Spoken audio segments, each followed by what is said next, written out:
Assalamualaikum warahmatullahi wabarakatuh. Alhamdulillah, tanya tak kumandangkan sabo artinya suara yang bernama Al-Tadhkiratul Maimanah. Al-Tadhkiratul Maimanah, tadhkirah peringatan Maimanah yang berkat.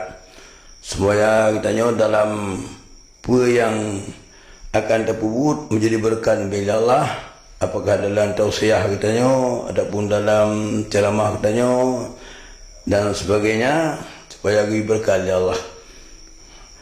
Selanjutnya katanya biar ragu-ragu tentang punya belum kemandangkan untuknya, pakainya adalah dikir.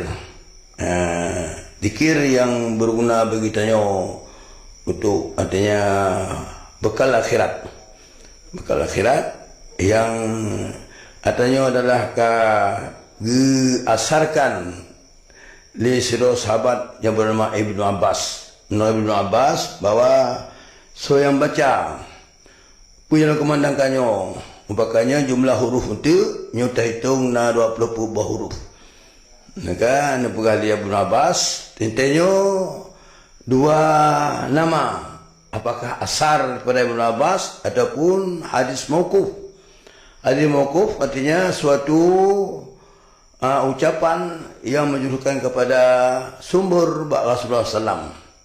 Hadis mauquf. Nyo asar berarti ya, suatu yang ucapkan bentuk adalah pendapat para sahabat.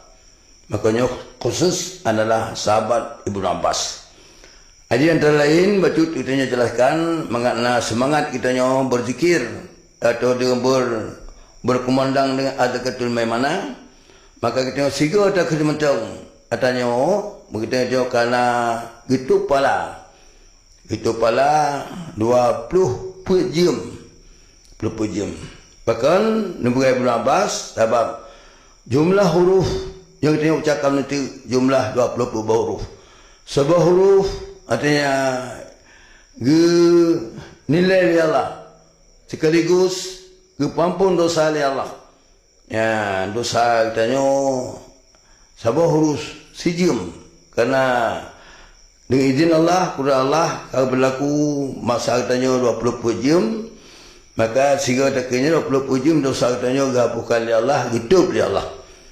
Menyulit takun menurunyan.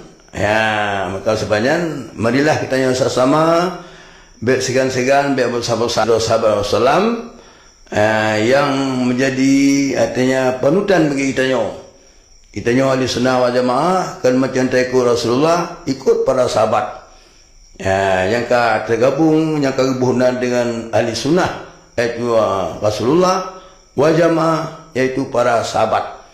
Ya, makanya kitanya ahli sunnah wal jamaah kan ada jaminan menyebibit kitanya